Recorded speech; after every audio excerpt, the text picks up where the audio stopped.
de homenagens e de tantas convergências. Parabéns, vereador Felipe, nosso, eu ia dizer o segundo vereador com mais tempo de casa, né?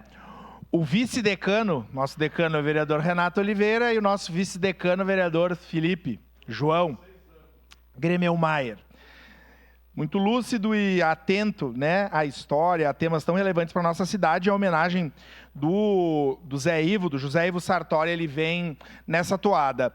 Vereador Felipe, o que difere grandes homens e mulheres públicos e públicas é a trajetória, é a forma como são cunhados ao longo da sua jornada.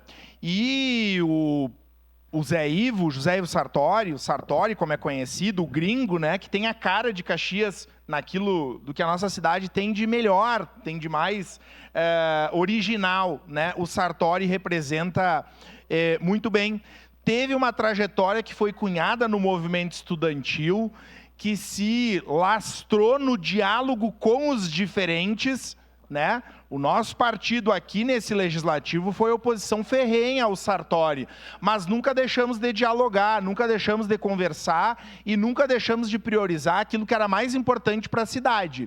E nem, muito menos, de se apequenar por outras coisas, por outras discussões, pelo ego, por questões menores.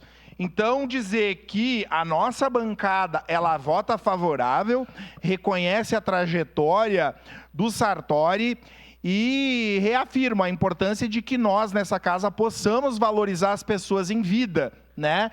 E dizer que sim, vereador Rafael Bueno, o Sartori, o Alceu e o Pepe, 3 ex-prefeitos vivos e que não nasceram em Caxias, representam aquilo que a política de caxiense tem de melhor.